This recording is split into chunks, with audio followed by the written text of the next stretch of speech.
প্রিয় দেশবাসী, দেশের সকল শিশু, কিশোর কিশোরী, তরুণ তরুণী, শিক্ষার্থী, বয়স্ক, বৃদ্ধ, পুরুষ, মহিলা সবাইকে সালাম জানাচ্ছি। আসসালামু আলাইকুম। আপনাদের সবাইকে ছাত্র জনতার বিপ্লবে সিক্ত নতুন বাংলাদেশে স্বাগত জানাচ্ছি। গভীর শ্রদ্ধা জানাচ্ছি জুলাই আগস্ট মাসে ফ্যাসিবাদের বিরুদ্ধে ছাত্র জনতার অভ্যুত্থানে নিহত সকলের প্রতি। তাদের আত্মার মাগফিরাত কামনা করছি। তাদের আত্মত্যাগের বিনিময়ে নতুন বাংলাদেশ গড়ার শপথ নিয়ে আমি আপনাদের কাছে কিছু কথা বলতে চাই। শরণার্থীকালের ভয়াবহ বন্যায় যারা মৃত্যুবরণ করেছেন, যারা অসুস্থ হয়ে পড়েছেন বা যারা সর্বস্ব হারিয়েছে, যারা দুঃসহ জীবন যাপন করছেন, তাদের স্মরণে রেখে আজকের কথাগুলো বলছি। বন্যা দুর্গতদের জীবন দ্রুত স্বাভাবিক করার জন্য যাবতীয় উদ্যোগ সরকারি বেসরকারি পর্যায়ে নেওয়ার আয়োজন করেছি। ভবিষ্যতে সকল ধরনের বন্যা প্রতিরোধে আমাদের আভ্যন্তরীণ এবং প্রতিবেশীদের সঙ্গে যাতে যৌথভাবে নেওয়া যায় সে আলোচনা শুরু করেছে। প্রিয় দেশবাসী, আপনারা জানেন বিপ্লবী ছাত্র জনতা জাতির এই ক্রান্তি লগ্নে আমাকে এক গুরুদায়িত্ব অর্পণ করেছে। তারা নতুন এক বাংলাদেশ গড়তে চায়। নতুন প্রজন্মের এই গভীর আকাঙ্ক্ষাকে বাস্তবে রূপ দেওয়ার সংগ্রামে আমি একজন সহযোদ্ধা হিসেবে তাদের সঙ্গে যোগ দিয়েছি। দেশের সকল বয়সে, সকল পেশার, সকল মতের, সকল ধর্মের সবাইকে বিনা দ্বিধায় এই সংগ্রামে যোগ দেওয়ার আহ্বান জানাচ্ছি।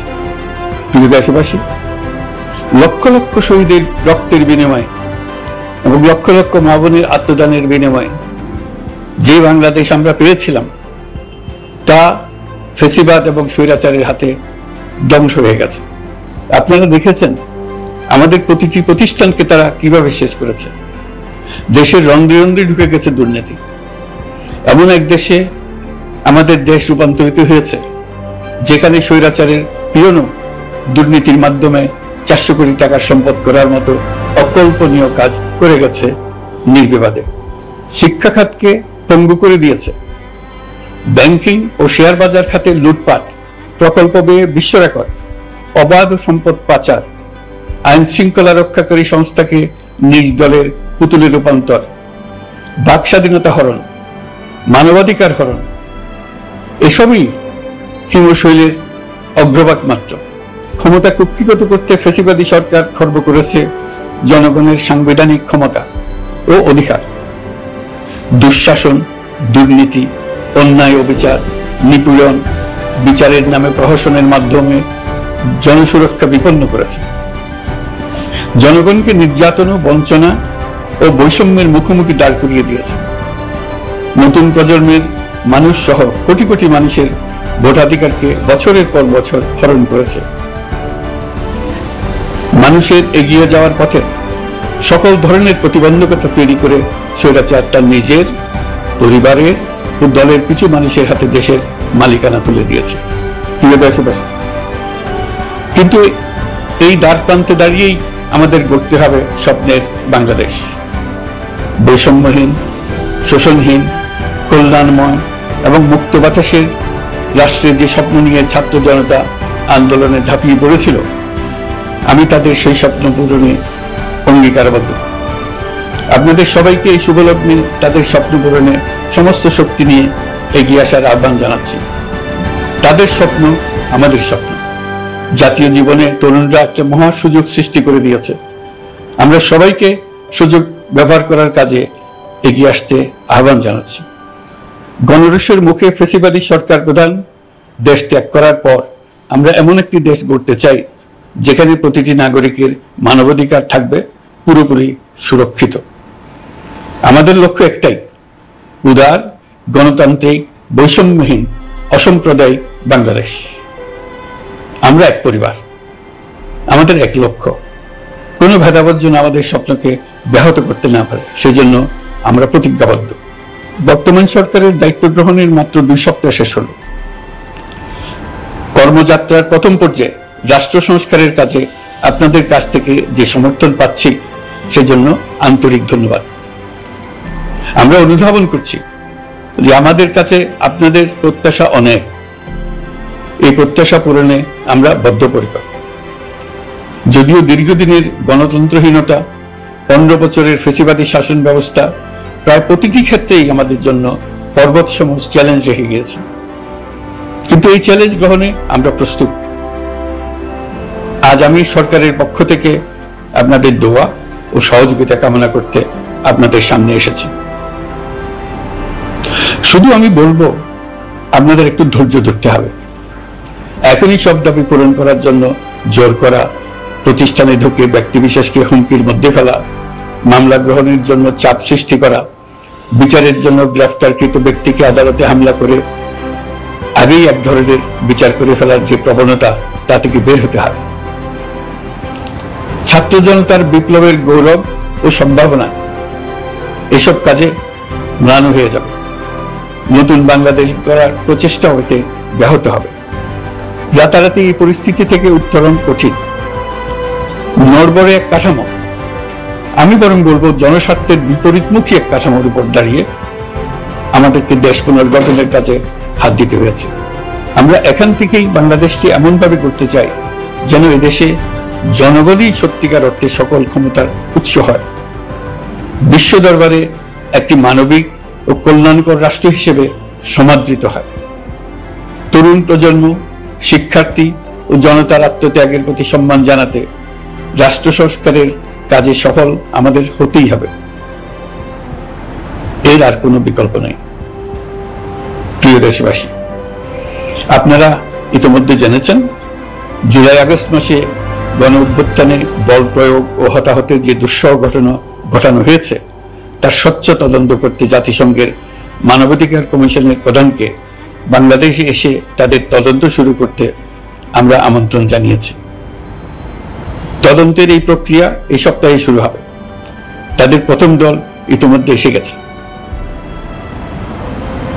আমরা ইতিমধ্যে ছাত্র জনতার বিপ্লবকে নস্যাৎ করতে যে শত শত মিথ্যা ও হয়রানিমূলক মামলা দায়ের করা হয়েছিল তার অধিকাংশ প্রত্যাহার করেছি এবং আটক ছাত্র জনতার মুক্তি লাভের ব্যবস্থা করেছে। পর্যায়ক্রমে মিথ্যা ও গায়েবী সকল মামলার ক্ষেত্রে অনুরূপ ব্যবস্থা গ্রহণ করে মানুষকে দুঃসহ ভোগান্তি থেকে মুক্ত করা হবে। ন্যায় বিচার নিশ্চিত করতে গণ অভ্যুত্থানের সকল শহীদ পরিবারকে পুনর্বাসন করবে। সকল আহত শিক্ষার্থী ও জনতার চিকিৎসার সম্পূর্ণ ব্যয় সরকার বহন করবে। সেই লক্ষ্যে স্বাস্থ্য মন্ত্রণালয়ের নেতৃত্বে উপদেষ্টা পরিষদে বৈষম্য বিরোধী ছাত্র আন্দোলনের প্রতিনিধিত্বকারী 2 জন উপদেষ্টার সহায়তায় একটা পূর্ণাঙ্গ তালিকা প্রস্তুত করা হচ্ছে। এই কার্যক্রমের জন্য এবং গণ অভ্যুত্থানের শহীদদের স্মৃতি ধরে রাখতে সরকার অতি দ্রুত জুলাই গণহত্যা স্মৃতি ফাউন্ডেশন নামে একটি ফাউন্ডেশন প্রতিষ্ঠা করার প্রক্রিয়া শেষ পর্যায়ে এনেছে। আপনাদের সবার এবং বিদেশে অবস্থানরত ভাই বোনদের অনুদান এই প্রতিষ্ঠানে পাঠানোর জন্য অনুরোধ করছি। আমি ব্যক্তিগতভাবে এই প্রতিষ্ঠানের চেয়ারম্যানের পদ গ্রহণ করেছি। প্রিয় দেশবাসী, আপনারা লক্ষ্য করেছেন দায়িত্ব গ্রহণ করেই আমাদেরকে আইন শৃঙ্খলা অঙ্গনে অস্থির পরিস্থিতি সামাল দিতে হয়েছে। আপনাদের সহযোগিতা ও সমর্থনে দেশপ্রেমিক সকল আইন শৃঙ্খলা রক্ষাকারী বাহিনী কাজে যোগ দিয়েছে। ফ্যাসিবাদী সরকার প্রশাসনের চরম দলীয়করণ করার ফলে বিপুল সংখ্যক কর্মকর্তা কর্মচারী দীর্ঘদিন বৈষম্যের শিকার হয়েছে। আমরা ইতিমধ্যে সংশোধনমূলক ব্যবস্থা গ্রহণ করতে আরম্ভ করেছি, তবে প্রশাসনকে গতিশীল রাখতে এবং একই সাথে সুনির্দিষ্ট পদ্ধতি অনুসরণ করে সঠিক সিদ্ধান্তে উপনীত হতে সময় প্রয়োজন। সেজন্য সকলকে ধৈর্য ধরার অনুরোধ করছি। প্রশাসনের সকল ক্ষেত্রে প্রতিষ্ঠানগুলো যেন জনগণের আস্থা ফিরে পায়, সেটি আমাদের অন্যতম উদ্দেশ্য। লুটপাট ও দুর্নীতির আখড়ায় পরিণত করা ব্যাংকিং খাতে সুশাসন নিশ্চিত করার জন্য আমরা উদ্যোগ নিয়েছি। এই খাতে দক্ষ জনবল নিয়োগ দেওয়া হচ্ছে। ব্যাংকিং খাতে শৃঙ্খলা স্থাপন, ব্যবসা বাণিজ্যে সহায়ক পরিবেশ তৈরি এবং জনগণের জীবনযাপন সহজ করতে নিত্য প্রয়োজনীয় দ্রব্যমূল্য ও মূল্যস্ফীতি নিয়ন্ত্রণে আনার আমরা উদ্যোগ সচল করেছি। ব্যাংকিং খাতে দীর্ঘমেয়াদী সংস্কারের জন্য ব্যাংক কমিশন গঠন করা হবে। আর্থিক খাতে সার্বিক পরিস্থিতি ও সংস্কার বিষয়ে একটি রূপকল্প তৈরি করা হবে, যা দ্রুত জনসমক্ষে প্রকাশ করা হবে। শেয়ার বাজার, পরিবহন খাত সহ যেসব ক্ষেত্রে চরম বিশৃঙ্খলা বিরাজ করছে তা নিরসনের দ্রুত পদক্ষেপ নেওয়া হচ্ছে। বিচার বিভাগকে দুর্নীতি ও দলীয় প্রভাব মুক্ত করতে কার্যক্রম শুরু হয়েছে। একটি সুনির্দিষ্ট প্রক্রিয়ার মধ্য দিয়ে বিচার বিভাগের স্বাধীনতা ও জবাবদিহিতা নিশ্চিত করার উদ্যোগ নেওয়া হয়েছে। ফ্যাসিবাদী সরকারের বিচার বহির্ভূত হত্যাকাণ্ড, গুম, খুন, অপহরণ এবং আয়নাঘরের মতো চরম ঘৃণ্য সকল অপকর্মের ন্যায় বিচার নিশ্চিত করা হবে। এসব অপকর্মের সঙ্গে জড়িত সকলের বিচার নিশ্চিত করা হবে। তালিকা প্রস্তুত করে মিথ্যা মামলা প্রত্যাহার করা হবে। দুর্নীতি ও সম্পদ পাচারের বিচার করা হবে। আইন শৃঙ্খলার ক্ষেত্রে জনমুখী ও দলীয় প্রভাবমুক্ত জবাবদিহিমূলক কাঠামো সৃষ্টির লক্ষ্যে পুলিশ কমিশন গঠন করা হবে। জাতিসংঘের তদন্ত প্রতিবেদন, দায়িত্বপ্রাপ্ত সকল সংস্থা ও জনগণের সাথে মত বিনিময়ের মাধ্যমে কমিশনের নেতৃত্বে প্রয়োজনীয় সংস্কার করা হবে। বাংলাদেশকে আর কোনোদিন কেউ যেন কোনো পুলিশি রাষ্ট্রে পরিণত করতে না পারে তার ব্যবস্থা করা হবে। তথ্যের অবাধ প্রবাহ ও গণমাধ্যমের স্বাধীনতা নিশ্চিত করা হবে। ফ্যাসিবাদী সরকার গণমাধ্যমের উপরও দলীয়করণ ও নির্যাতনের বোঝা চাপিয়েছিল। জনগণের তথ্যের অধিকার নিশ্চিত করতে আমরা প্রতিশ্রুতিবদ্ধ। তথ্যের প্রবাহে বিদ্যমান আইনি ও অন্যান্য বাধা অপসারণ করা হবে। মত প্রকাশের স্বাধীনতা বাধাগ্রস্ত করে এমন সব আইনের নিপীড়নমূলক ধারা সংশোধন করা হবে। ইতিমধ্যে এ ধরনের আইনগুলো নিশ্চিহ্নিত করে এই প্রক্রিয়া শুরু করা হয়েছে। বিদেশি সংবাদকর্মীদের এদেশে আসার পর যে অলিখিত নিষেধাজ্ঞা ছিল, ইতিমধ্যে আমরা তা তুলে নিয়েছি। বিদেশি সাংবাদিকদের দ্রুত ভিসা দিতে সংশ্লিষ্ট কর্মকর্তাদের নির্দেশ দেওয়া হয়েছে। আমরা আশা করি পরিবর্তিত পরিস্থিতিতে গণমাধ্যম কর্মীরা নিরপেক্ষ সাংবাদিকতা চালিয়ে যাবে। শিক্ষাক্ষেত্রে চরম নৈরাজ্য প্রতিষ্ঠিত করে গেছে বিগত সরকার। আমরা তার পূর্ণাঙ্গ সংস্কারের উদ্যোগ নেব। এটা আমাদের অন্যতম অগ্রাধিকার। আপনারা জানেন, দায়িত্ব গ্রহণের পর দ্রুততম সময়ের মধ্যে সকল শিক্ষা প্রতিষ্ঠান খুলে দেওয়া হয়েছে। শিক্ষার্থীদের জন্য সৃজনশীল, নিরাপদ ও ভীতিমুক্ত পরিবেশ নিশ্চিত করা আমাদের অঙ্গীকার। একই সাথে পাঠ্যক্রমকে যুগোপযোগী করার কাজও দ্রুত শুরু করা হবে। গণতন্ত্রকে সুসংহত করতে স্থানীয় সরকার প্রতিষ্ঠানগুলোকে শক্তিশালী করা হবে এবং ক্ষমতার বিকেন্দ্রীকরণ নিশ্চিত করা হবে।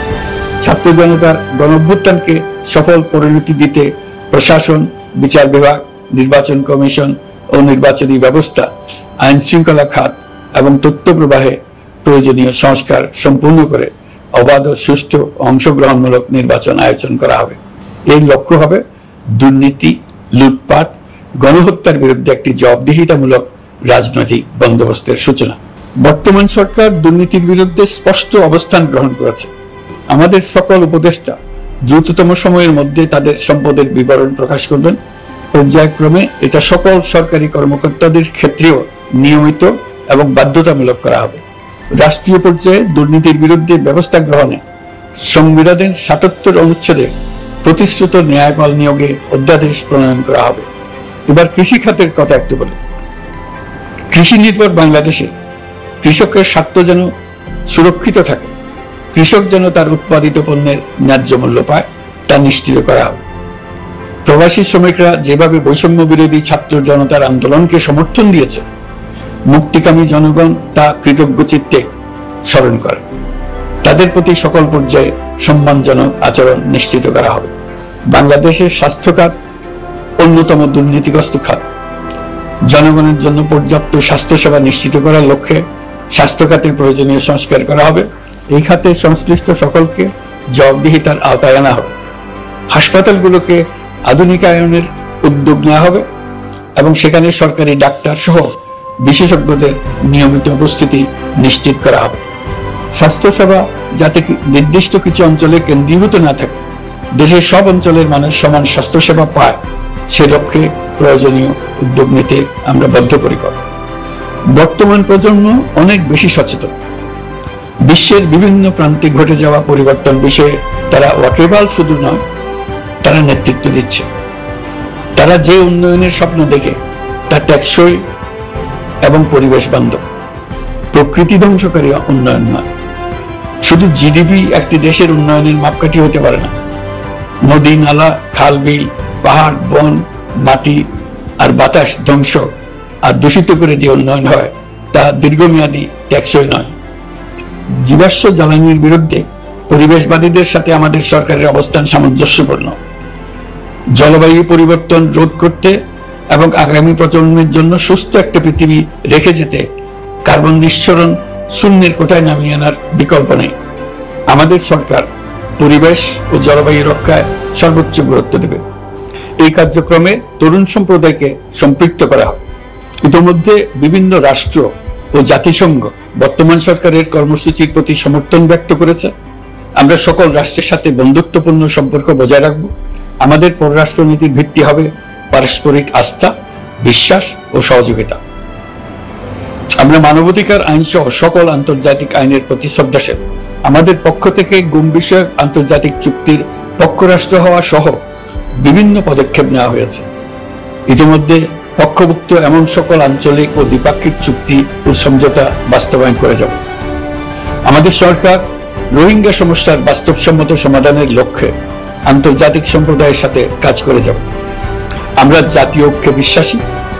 প্রয়োজনীয় সংস্কারের লক্ষ্যে রাজনৈতিক ঐক্যের মধ্য দিয়ে নিশ্চিত করা হবে নারী, শিশু, প্রতিবন্ধী, ধর্মীয় সংখ্যালঘু, আদিবাসী সকলেই এদেশের নাগরিক এবং সমান আইনের সুরক্ষার অধিকারী।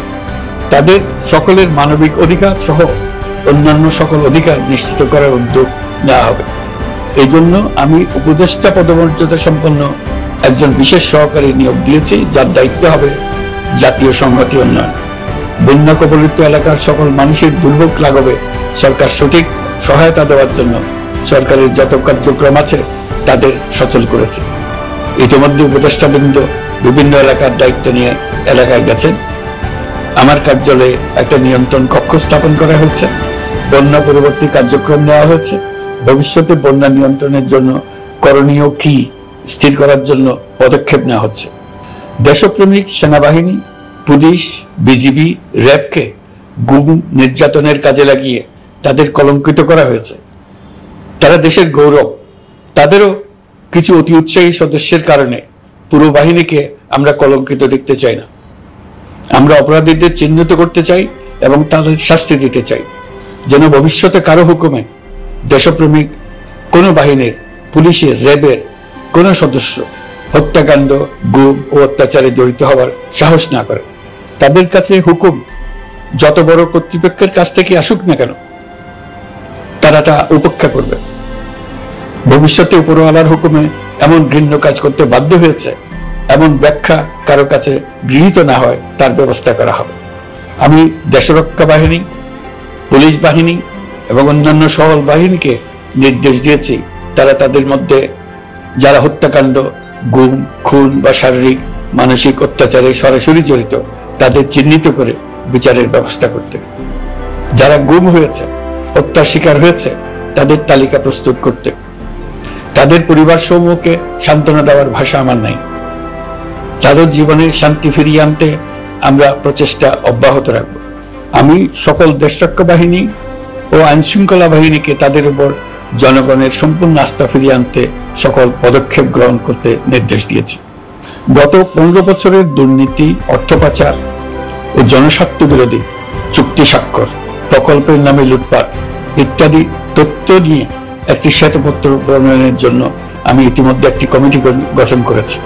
আমি বিভিন্ন দেশের রাষ্ট্রদূত এবং দাতা সংস্থার প্রতিনিধিদের সঙ্গে বৈঠক করেছি এবং করে যাচ্ছি।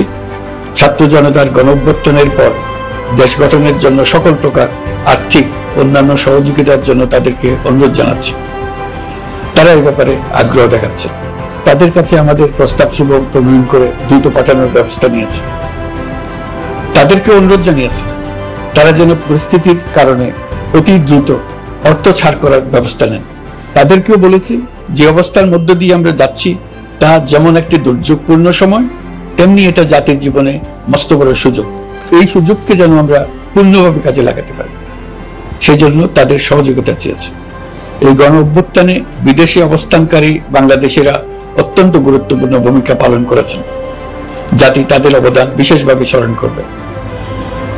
নতুন বাংলাদেশ গড়ার কাজে আমরা তাদের অংশগ্রহণ চাইব। আমাদের একটি লক্ষ্য হবে বিদেশগামী এবং প্রত্যাবর্তনকারী প্রত্যেক প্রবাসী শ্রমিককে মর্যাদা ও সম্মানের সঙ্গে দেশে আসা এবং যাওয়া নিশ্চিত করা। সে ব্যাপারে শিগগিরই পদক্ষেপ নেওয়া হবে। বিদেশে অবস্থানরত সকলের কাছে আমার আবেদন, তারা যেন তাদের উপার্জিত অর্থ অফিসিয়াল চ্যানেলে দেশে পাঠান। দেশের অর্থনৈতিক সংকট উত্তরণে এই অর্থ বিশেষভাবে প্রয়োজন। কি কি ব্যবস্থা নিলে তাদের জন্য অফিসিয়াল চ্যানেলে অর্থ পাঠানো সহজ হবে সেটা সম্বন্ধে আমরা তাদের পরামর্শ নেব। সারা দেশ ঘুষের মহাসমুদ্রে নিমজ্জিত। কিভাবে ঘুষ থেকে আমরা মুক্ত হতে পারি তার জন্য আমাদের পরামর্শ দেন। শুধু এই কাজটা নিয়ে অগ্রসর হতে পারলেই আমি মনে করি দেশের জন্য এই সরকার একটা গুরুত্বপূর্ণ অবদান রেখে গেছে বলে স্মরণীয় হয়ে থাকবে। আমি কথা দিচ্ছি, এই ব্যাপারে আমি আমার সর্বশক্তি নিয়োজিত করব। আমাদের দায়িত্ব দেশের সকল মানুষকে একটি পরিবারের বন্ধনে আবদ্ধ করা। পরিবারে মতভেদ থাকবে, বাকবিতণ্ডা হবে, কিন্তু আমরা ভাই বোন, আমরা বাবা মা, আমরা কেউ কারো শত্রু না। কাউকে তার মতের জন্য শত্রু মনে করব না, কাউকে ধর্মের কারণে শত্রু মনে করব না, কাউকে লিঙ্গের কারণে শত্রু মনে করব না। আমরা সবাই সমান, কেউ কারো উপরে, কেউ কারো নিচে না। এই ধারণা আমরা জাতীয় জীবনের সর্বক্ষেত্রে প্রতিষ্ঠিত করতে চাই। একটা বিশেষ ব্যাপারে আমরা আপনাদের সহযোগিতা চাচ্ছি।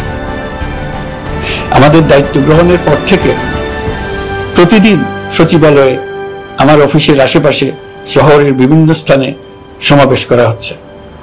গত 16 বছরের অনেক দুঃখ কষ্ট আপনাদের জমা আছে, সেটা আমরা বুঝি। আমাদের যদি কাজ করতে না দেন তাহলে দুঃখ ঘোচানোর সকল পথ বন্ধ হয়ে যাবে। আপনাদের কাছে একান্ত অনুরোধ, আমাদের কাজ করতে দেন। আপনাদের যা চাওয়া তা লিখিতভাবে আমাদেরকে দিয়ে যান। আমরা আপনাদের বিপক্ষ দল নয়। আইনসঙ্গতভাবে যা কিছু করার আছে আমরা অবশ্যই তা করব, কিন্তু আমাদেরকে ঘেরাও করে এই গুরুত্বপূর্ণ দিনগুলোতে আমাদের কাজে বাধা দেবেন না। সবাই মিলে তাদের বোঝান, তারা যেন এই সময়ে তাদের অভিযোগের প্রতি দৃষ্টি আকর্ষণের জন্য আমাদের দৈনন্দিন গুরুত্বপূর্ণ কাজে বাধা না দেন। একটা বিষয়ে সবাই জানতে আগ্রহী, কখন আমাদের সরকার বিদায় নেবে। এটার জবাব আপনাদের হাতে। কখন আপনারা আমাদেরকে বিদায় দেবেন? আমরা কেউ দেশ শাসনের মানুষ নই। আমাদের নিজ নিজ পেশায় আমরা আনন্দ পাই। দেশের সংকটকালে ছাত্রদের আহ্বানে আমরা এই দায়িত্ব গ্রহণ করেছি। আমরা সমস্ত শক্তি দিয়ে দায়িত্ব পালন করব। আমাদের উপদেষ্টা মণ্ডলীও এই লক্ষ্যে উদ্বুদ্ধ হয়ে সবাই মিলে একটা টিম হিসেবে কাজ করে যাচ্ছি। কখন নির্বাচন হবে সেটা সম্পূর্ণ রাজনৈতিক সিদ্ধান্ত, আমাদের সিদ্ধান্ত নয়। দেশবাসীকে ঠিক করতে হবে আপনারা কখন আমাদেরকে ছেড়ে দেবেন। আমরা ছাত্রদের আহ্বানে এসেছি, তারা আমাদের প্রাথমিক নিয়োগকর্তা। দেশের আপামর জনসাধারণ আমাদের নিয়োগ সমর্থন করেছে। আমরা ক্রমাগতভাবে সবাইকে বিষয়টি স্মরণ করিয়ে যাব, যাতে হঠাৎ করে এই প্রশ্ন উত্থাপিত না হয় আমরা কখন যাব। তারা যখনই বলবে আমরা চলে যাব। আমরা সংস্কারের অংশ হিসেবে নির্বাচন কমিশনকেও সংস্কার করব। কমিশনকে যে কোনো সময় আদর্শ নির্বাচনের জন্য প্রস্তুত রাখব। আমরা বিভিন্ন সংস্কারের কাজ শুরু করেছি। দেশবাসীকে অনুরোধ করব একটা আলোচনা শুরু করতে। আমরা সর্বনিম্ন কি কি কাজ সম্পূর্ণ করে যাব, কি কি কাজ মোটামুটি করে গেলে হবে। এই আলোচনার মাধ্যমে আমরা একটা দিক নির্দেশনা পেতে পারি। তবে চূড়ান্ত সিদ্ধান্ত রাজনৈতিক সিদ্ধান্ত, সেটা রাজনৈতিক আলোচনা থেকেই আসবে। এই দিক নির্দেশনা না পেলে আমরা দাতা সরকার এবং আন্তর্জাতিক অর্থনৈতিক প্রতিষ্ঠান সমূহের সঙ্গে আলোচনায় দৃঢ়তার সঙ্গে অগ্রসর হতে পারছি না। আমি নিশ্চয়তা দিচ্ছি, আমরা আমাদের পক্ষ থেকে মেয়াদ বৃদ্ধির কোনো প্রশ্ন তুলব না। আমরা আপনাদের সকলের দোয়া চাই। যে কদিন আছি সেই সময়টুকু উপদেষ্টা মণ্ডলীর প্রত্যেকে নিজ নিজ সাধ্যমতো দেশের এই সংকটকালে সংকট উত্তরণে যেন নিজ নিজ মেধা সাধ্যমতো কাজে লাগাতে পারে। নতুন বাংলাদেশ গড়ার যে সুযোগ ছাত্র জনতার রক্তের বিনিময়ে আমরা অর্জন করলাম, আমরা আমাদের মতানৈক্যের কারণে সেটা যেন হাতছাড়া করে না ফেলে, এটা আমরা নিশ্চিত করতে চাই। এই সুযোগ এবার হারিয়ে ফেললে আমরা জাতি হিসেবে পরাজিত হয়ে যাব। শহীদ, আহত এবং জীবিত ছাত্র জনতার কাছে আমরা প্রতিজ্ঞাবদ্ধ থাকতে চাই, আমরা এই অর্জনকে কিছুতেই হারিয়ে যেতে দেব না। যে সুযোগ তারা আমাদেরকে দিয়েছে তার মাধ্যমে আমাদের দেশকে পৃথিবীর একটি শ্রদ্ধেয়, সকল দিকে দৃষ্টান্ত স্থাপনকারী দেশে পরিণত করতে আমরা শপথ নিয়েছি। সবশেষে আবারও আমাদের দেশের সকল মানুষ, শিশু, কিশোর কিশোরী, তরুণ তরুণী, বয়স্ক, বৃদ্ধ, নারী, পুরুষ সবার কাছে দোয়া চাইছি যেন আমরা আমাদের সকলের স্বপ্ন বাস্তবায়নে সফল হই। আল্লাহ আমাদের সহায় হন, আমাদের সবার মঙ্গল।